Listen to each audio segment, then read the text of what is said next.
것 같아요.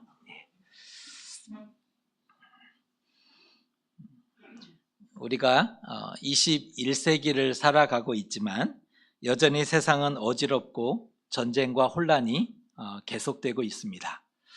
우리가 살아가는 시간이 21세기죠. 그런데 21세기이지만 여전히 세상은 전쟁 가운데 있어요. 굉장히 좀 마음이 어렵죠. 어떻게 하여야 온 땅에 전쟁이 그치고 평화가 오는가? 이런 질문을 우리는 해요. 어떻게 하면 온 땅에 전쟁이 그칠 수 있을까? 평화가 올 수 있을까? 이런 생각을 합니다. 칼을 쳐서 보습을 만들면 되는가? 선지자의 음성 중에는 칼을 쳐서 보습을 만들라라는 권면들도 있는데, 칼을 쳐서 보습을 만들면 진정한 평화가 올 것인가? 완전한 평화가 존재할까요? 국가와 국가가, 그렇죠? 국가와 국가가, 개인과 개인이, 나와 자아가 이 평화로워야 되죠. 국가와 국가가 분쟁하면 이건 불행합니다. 개인과 개인이 다투고 갈등하면 불행하죠. 나와 자아가 다르면 이것도 불행한 거예요. 오늘 이사야는 묵시적인 관점에서 평화를 제안합니다. 이게 제안하는 거예요. 그것을 듣는 우리가 받아들일 수도 있고 거부할 수도 있는 거죠. 이사야는 묵시적인 관점에서 평화를 얘기하고 있어요. 오늘은 우리가 우리 안에 있어야 할 평화가 무엇인지에 대한 그런 생각들을 함께 나눠보고자 합니다. 이사야서는 종말론적인 주제를 예언하는 그런 부분을 포함하고 있어요. 그러니까 예언서 중에 종말론적인 부분이 없는 예언서도 있는데, 이사야서는 종말론적인 예언을 담고 있는 예언서라는 뜻입니다. 우리가 읽었던 24장에서부터 27장까지의 내용이 이사야 묵시록이라고 따로 구분해 놓을 수 있는 그런 장르인 거예요. 그러니까 24장부터 27장은 이사야 묵시록이라고 이렇게 불리는 그러한 부분입니다. 묵시록의 내용은 하나님의 심판을 언급을 해요. 다른 예언에도 나오지만 묵시록 안에는 하나님의 심판이 더 구체적으로 언급이 되고요, 구원과 회복을 언급해요. 그러니까 심판과 구원과 회복이 같이 언급이 되는 거죠. 그러기 위해서는 구원자가 등장해야 돼요. 묵시록 안에서는 구원자가 등장을 하고요, 혼동이 지배하는 세상이 아니라 새 하늘과 새 땅이 선포돼요. 이게 묵시록의 독특한 특징입니다. 새 하늘과 새 땅이 언급이 되는 거죠. 그래서인지 세상과 역사를 보는 눈이 달라요. 묵시록은 세상과 역사를 바라보는 눈이 다르다는 거예요. 편협한 시선이 아니에요. 이것을 넘어서요. 유다 땅만 바라보고 유대 민족만 바라보지 않아요.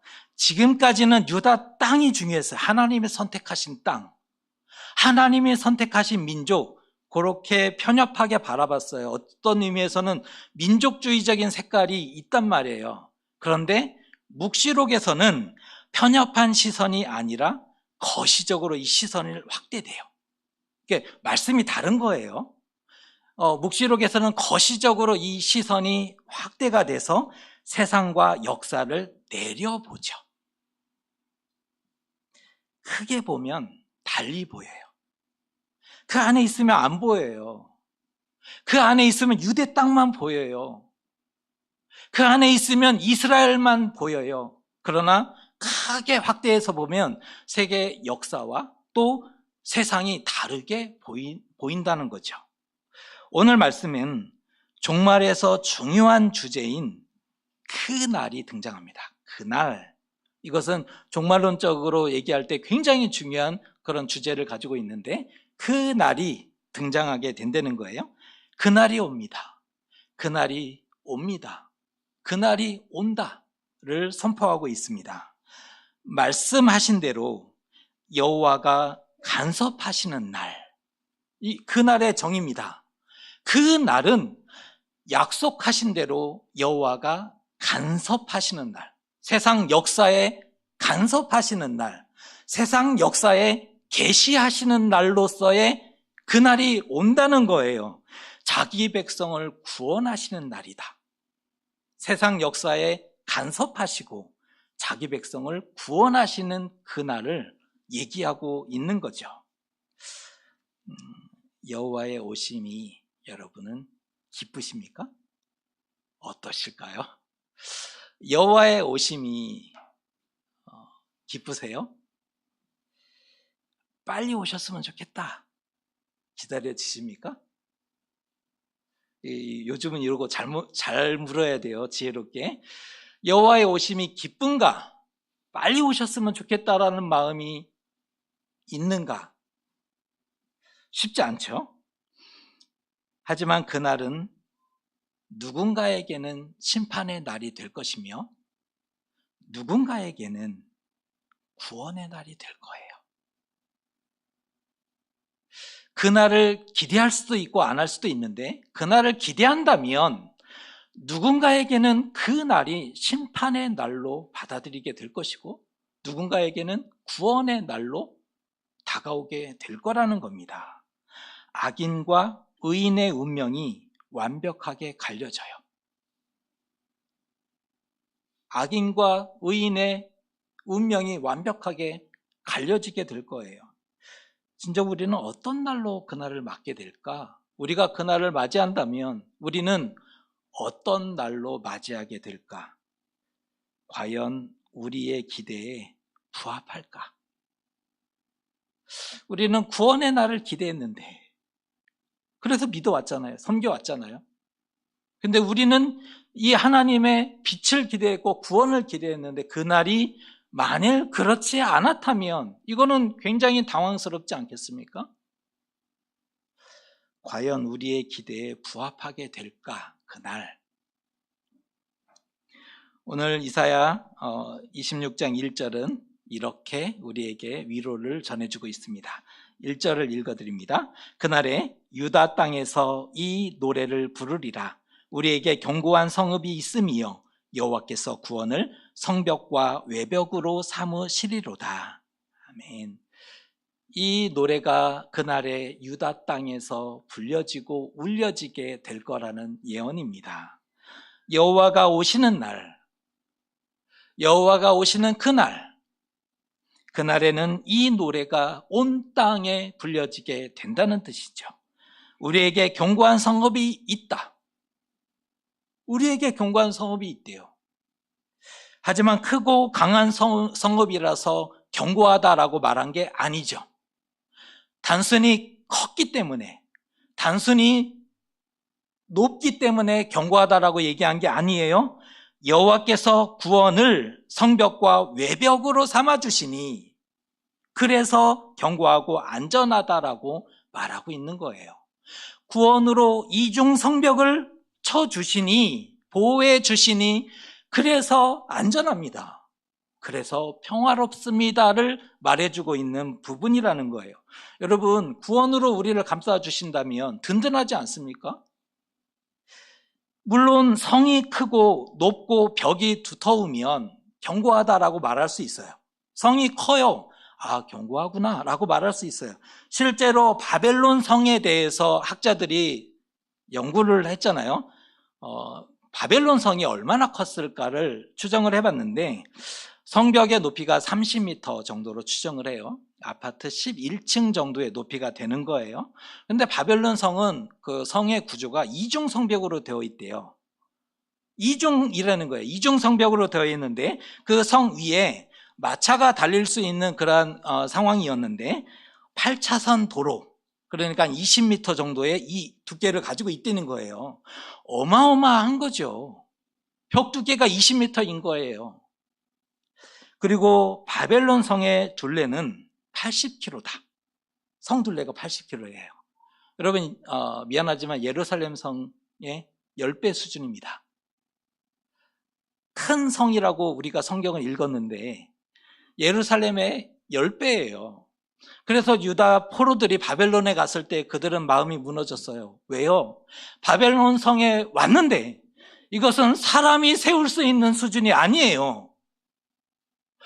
예루살렘 성을 크다라고만 생각했어요. 그런데 바벨론에 포로를 왔더니 그 성은 사람이 만들 수 있는 수준이 아니어서 그들은 마음이 무너졌어요. 그럼에도 믿음을 지켜간 사람들은 대단한 거지만 그때 무너진 사람들이 수없이 많았다는 거예요. 근데 바벨론 성은 성 밖에 해자가 두르고 있었대요. 물웅덩이. 유프라테스 강의 지류 하나가 그 성을 둘러싸는 거예요. 그런데 그 폭이 100m에 달한다는 거죠. 물웅덩이가 100m예요, 폭이. 바벨론 성은 방어에 최적화되어 있는 성입니다. 크고 견고하고 안전합니까? 맞아요. 이거 인정해야 돼요. 큰 성인가? 맞습니다. 견고한 성인가? 맞습니다. 그 성은 안전합니까? 안전합니다. 이건 인정해야 된다는 거예요. 바벨론은 누가 공격해 와도 마음이 평안해요. 왜요? 성이 크고 견고하니까. 중무장한 병사들이 100m를 헤엄치고 그 무거운 걸 다 들고 100m를 헤엄치고 가요. 그 기초도 없는데 그 물에서 맨손으로 성벽을 기어 올라가야 합니다. 헤엄이 불가능한데 또 성벽도 기어 올라가야 돼요. 성 위에서 군사들은 놀고 있겠죠? 올라오도록? 그럴 리가 없잖아요. 그래서 바벨론 성은 누가 공격을 해와도 마음이 평안해요. 자신감이 있었다는 거예요. 그들의 교만은 어쩌면 당연했어요. 바벨론의 교만은 그냥 당연했던 거예요. 커도 너무 커요. 강해도 너무 강해요. 너무 커요. 너무 강해요. 그래서 문제지만 바벨론 성을 본 자는 아무도 정복을 시도하지 않아요. 아무도 바벨론 성을 정복하려고 시도하지 못했을 겁니다. 보면 아는데. 그런데 영원할 것 같았던 제국도, 세상을 지배하던 나라도 무너졌죠. 인류 역사가 그래요. 그 제국이 영원할 줄 알았어요. 그런데 그 제국도 사라졌어요. 이 역사가 그렇죠. 크고 강한 나라, 그 나라도 멸망하던데. 성벽과 외벽을 아무리 잘 갖췄어도 천년 만년 영원하지 못하더라. 이 역사가 우리는 역사를 통해서 알 수가 있죠. 오직 여호와께서 구원으로 성벽과 외벽으로 삼아 주실 때 그때 견고하고 안전한 거예요. 제국이 크다고 해서 천년 만년 영원한 게 아니라 성이 높고 견고하다고 해서 천년 만년 영원한 것이 아니라 여호와께서 구원으로 성벽과 외벽으로 삼아 주실 때 그때 비로소 안전하다, 평화롭다 얘기할 수 있다는 겁니다. 그 견고한 성읍에 구원성이라고 같이 이제 쓸 수 있는데 그 견고한 성읍에 구원성에 누가 들어갈 수 있을까요? 그것을 오늘 성경이 안내해 주는 거예요. 성경은 신의를 지키는 자, 믿음과 의리가 있어야 함을 강조합니다. 누가 구원성에 들어갈 것인가? 신의리를 지키는 사람, 믿음과 의리를 지키는 사람이 그 성에 들어갈 수 있습니다를 제안해 주는 거죠. 하나님을 향한 믿음이 있고 어려움에도 하나님 경외를 포기하지 않는 자, 그 사람이 견고한 성읍의 구원성에 들어가게 되는 것입니다. 그곳은 여호와의 구원이 둘러싸고 감싸고 보호하는 곳입니다. 그곳은, 그 성은 여호와의 구원이 돌보시고 여호와의 구원이 감싸시고 있는 곳입니다. 그래서 믿음이 요구돼요. 그래서 의리가 필요한 겁니다. 좋을 때는 함께하는 게 어렵지 않아요.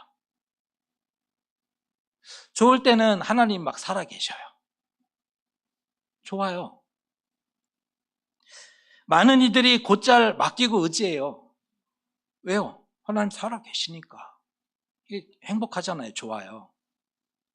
하지만 힘들 때는 다르죠. 어려움이 다가오면 달라요. 의리 없이 하나님을 버리기도 해요. 왜요?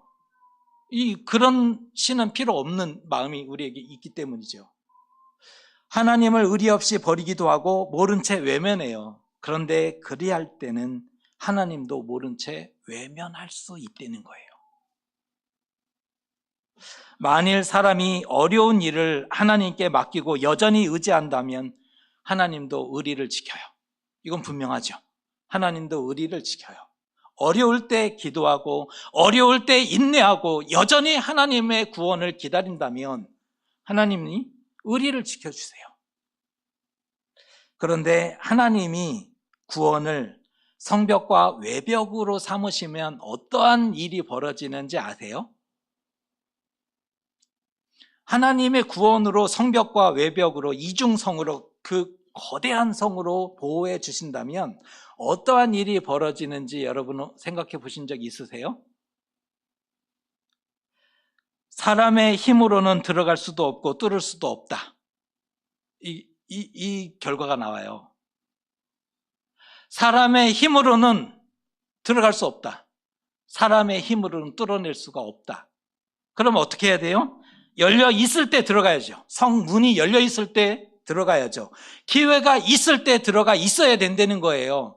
우리가 이 얘기를 하고 있는데 왜 우리는 성 안에 있을 것이라고만 생각하십니까? 정말 자신하세요? 우리가 지금 성 안에 있으리라는 그 생각을 하고 있으니까 편안하지만 하나님의 구원 성문이 닫혔을 때 사람의 힘으로는 뚫어낼 수 없다는 거예요. 사람의 능력으로는 아무리 노력을 해도 그 성에 들어갈 수 없다는 거예요. 하나님의 이중성벽은 들어간 자에게는 축복이에요. 들어간 자에는 은혜예요. 이보다 더 큰 능력과 은혜가 없어요. 들어갔을 때는. 그러나 반대로 밖에 있는 자들에게는 극복할 수 없는 영원한 걸림돌이에요. 그 성이 클수록, 그 성이 견고할수록 밖에 있는 사람은 들어갈 방법이 영원히 존재하지 않아요. 왜 우리는 들어가 있으리라고만 생각을 하십니까?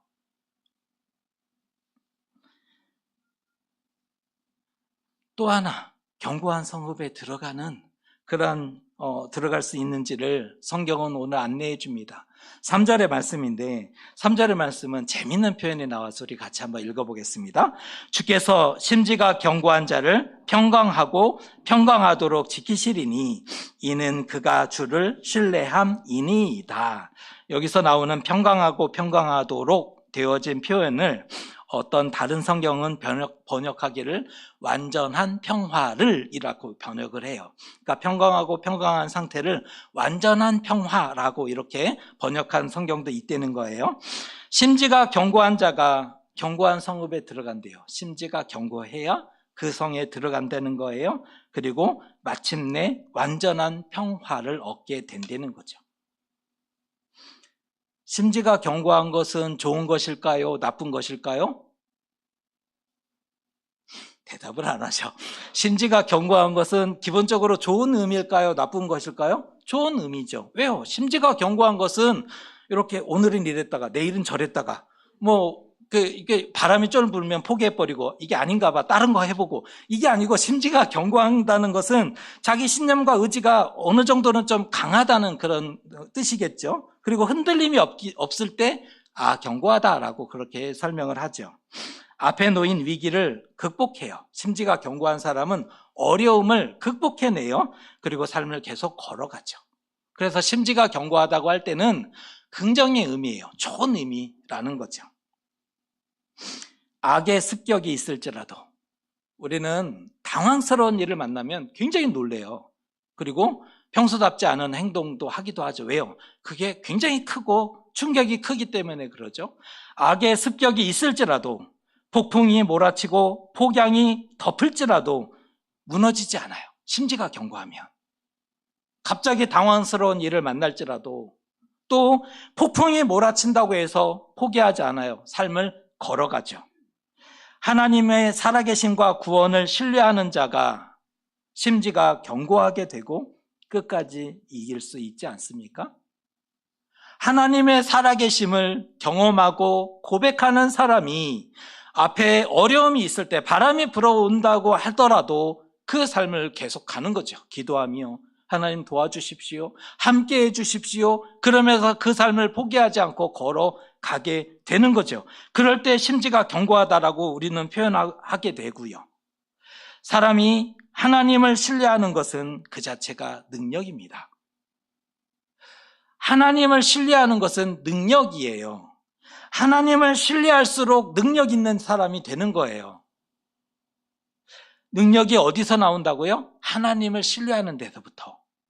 그게 능력이에요. 그리스도인의 능력은 하나님을 신뢰하는 데서부터 시작이 되죠. 능력을 구하는 자들이요, 우리도 힘을 주십시오. 하나님 도와주십시오. 이 기도를 하지 않습니까? 이게 능력을 구하는 거잖아요. 능력을 구하는 자들이요, 하나님을 신뢰하십시오. 그러면 능력 있는 사람이 될 것입니다. 삶을 포기하지 않고 하루하루를 더 견디며 걸어가는 사람이 될 수 있을 것입니다. 사람의 의지와 능력은, 사람의 의지와 능력, 이것은 자신과 영혼을 구원하지는 못해요.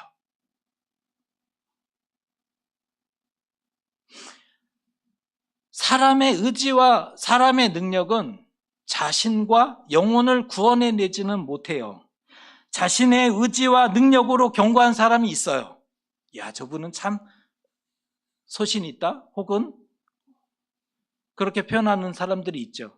하지만 자신의 의지와 능력으로 견고한 사람은 상황이 극에 달했을 때 한순간에 무너지고 실패합니다. 그 충격을 받잖아요. 그리고 그 임계점이 넘어가면 끝나요. 왜요? 극복할 수 없거든요. 사람의 의지와 능력으로는. 누구를 신뢰할 것인가의 문제입니다. 이 말씀을 드리는 이유는 누구를 신뢰할 것인가? 자기 자신을 신뢰할 것인가? 아니면 여호와를 신뢰할 것인가? 우리는 나 자신을 신뢰할 것인가, 여호와를 신뢰할 것인가를 고민을 해봐야 된다는 거예요. 우리의 신뢰의 시작은 여호와 하나님이 되셨으면 좋겠습니다. 내가 아닌, 우리의 신뢰의 시작이, 그 기초가, 디딤돌이, 모퉁이 돌이 여호와를 신뢰하는 데서부터 출발해야 된다는 거예요. 스스로 높은 데 올라가면 종국에는 떨어지죠. 무너지죠. 지금 우리는 무엇 때문에 견고한가? 한번 생각해 하셔야 돼요. 우리는 무엇 때문에 견고한가? 이걸 다른 말로 표현하면 안정감이라고 얘기하는데, 내 안정감은 어디에 기초를 두고 있는가? 생각을 해보셔야 된다는 거예요. 나는 나의 안정감을 어디에 두고 있는가? 지식이 많으세요? 이거 누군가에게는 굉장한 안정감입니다. 훈련받고 잘 준비되셨어요? 이게 능력이죠. 훈련받고 준비되었다, 무장되었다. 이거는 굉장한 자신감이기도 하고 안정감이기도 하죠. 자신을 보호할 수 있잖아요. 아니면 재능이 많아서 물질 때문에 안정감을 가지고 있습니까? 이게 나를 지켜줄 거고 이게 나의 안정감이야. 이런 생각을 하셨습니까? 우리는 어떤 평화를 가지고 있는가? 우리는 어떤 안정감을 소유했는가? 지금. 그리고 우리는 어떤 것을 기대하고 있는가? 이거 한 번은 점검해야 되지 않습니까? 우리의 안정감의 기초는 어디에 두고 있고, 나는 그 안정감의 기초를 어디에 두고 있고, 또 앞으로 기대하고 있는가가 명확하지 않으면 어려워지는 거예요. 우리가 그 길 끝에 갔을 때 거기에 하나님의 도성이 있는 방향입니까? 아니면 그 길 끝에 갔을 때 나의 도성이 화려하고 높고 아름답게 세워진 그곳에 가 있을까요? 우리가 열심히 살아가는데, 열심히 살아간 그 길 끝에 하나님의 도성이 우리는 마주하게 될까요? 아니면 나의 멋있는 그 도성을 아름답게 크고 멋있게 만들어 놨을까요? 그런데 하나님의 구원과 보호가 아니면 언젠가는 무너지고 사라지게 되더라. 언젠가는 무너진다는 거. 하나님의 구원과 보호가 아니면. 그 많고 화려하고 영원할 것 같았던 것들도 무너지고 사라졌어요. 우리가 성경에 읽으니까 바벨론이 요만한 나라가 아니잖아요. 제국이었어요. 영원할 줄 알았어요. 그 나라는 무너질 수 있는 제국이 아니었다고요. 그런데 무너졌죠. 높이 있다가 무너졌더니 더 무너짐이 커요. 많이 가지고 있다가 무너졌더니 그 상처가 더 커요. 그 상실감이 훨씬 크게 된다는 거죠. 클수록, 많을수록. 하나님의 구원이 우리의 기초여야 합니다. 우리는 그것을 기도해야 합니다. 하나님의 구원이 우리 영혼의 기초입니다. 하나님의 구원이 나의 삶의 기초입니다. 하나님, 내 손에 있는 것을 의지하고 안정감, 이게 나를 지켜줄 것이라고 안정감, 믿는 것과 안정감 비슷할 수도 있지만 굳이 믿는다고 표현을 안 하더라도 이게 나의 삶의 안정감이다라고 생각한다면 고민을 해봐야 된다는 거예요. 우리 안정감의 기초가 어디에 있는가? 이것을 동의 못 하신다면 뭔가 다른 견고함이 믿는 구석이 있다는 거잖아요. 나는 믿는 게 있지. 있으니까 지금 하나님의 기초가 아니어도 상관없는 거잖아요. 여호와를 기다릴 수는 없을까? 여호와를 기다릴 수는 없을까? 하나님이 하시도록 기다리기. 굉장히 어려운 건데 이게 믿음이에요. 하나님이 하시도록 기다리기. 이사야가 지금 은연중에 지금 말씀을 선포하면서 하나님이 하시도록 기다리기를 전달하고 있어요. 견고한 성읍에 들어가고 하나님의 구원이 보호하시게 할 수 없겠는가? 우리는 그 견고한 구원성에 들어가서 하나님의 구원이 우리를 보호하시게 할 수 없겠는가? 하나님께 맡기기. 이게 믿음이죠. 하나님의 구원을 기다리기. 들어가서 맡기기. 그런데도 여전히 열심으로 살아요. 열심히 살아요. 자기 성을 높이 쌓아가고 있어요. 왜? 유리성을 높이 멋지게 쌓아가요. 근데 유리성이잖아요. 높을수록 위험해요. 유리성이니까. 모래성을 높이 쌓아가요. 모래성은 낮을 때는 굉장한 힘을 발휘해요. 그러나 모래성이 높을수록 이건 무너지죠. 높아지면 이게 무너지는 거예요. 왜 우리는 열심히 살아가는데 그것이 하나님의 구원성이 아니고 유리성을 쌓아가고, 왜 우리는 열심히 살아가는데 그것이 모래성인 줄을 모르고 열심히 살아가는가? 한번 고민을 해봐야 되지 않습니까? 나 자신을 지키기 위해서일 텐데. 그렇잖아요. 나 자신을 지키기 위해서예요. 왜요? 지켜야 되니까. 우리 가족을 지켜야 되니까 열심히 사는 거예요. 그러니까 그게 열심히 사는 게 나쁘다가 아니에요. 열심히 사는 건 맞아요. 그런데 나 자신을 지키기 위함일 텐데 그것이 진정 보호해주고 지켜줄 수 있을까? 이거는 생각을 해봐야죠. 진정 이게 나를 지켜줄 수 있는가? 진정 이것이 우리의 가족을 지켜줄 수 있는 것인가? 지켜줄 수 없는 것이라면 바꿔야죠. 그게 아닌데. 이게 유리성이구나. 이게 모래성이구나. 이게 나의 도성이구나라는 어떤 그 스스로의 판단이 드신다면, 방향을 바꿔야 되겠구나라는 다짐을 새롭게 하셔야죠. 거기에는 평강이 없어요. 진정한 평화는 여호와께 있기 때문입니다. 유리성에는 평화가 없어요. 왜 이거 언제 무너지면 어떡하지? 이거 평화 없어요. 모래성에는 평화가 있을 수 없어요. 이게 파도가 조금만 쳐도 지금 살이 깎아져 가는 게 눈으로 보여지는데요. 그게 어떻게 평화를 가질 수 있습니까? 진정한 평화는 여호와께 있습니다.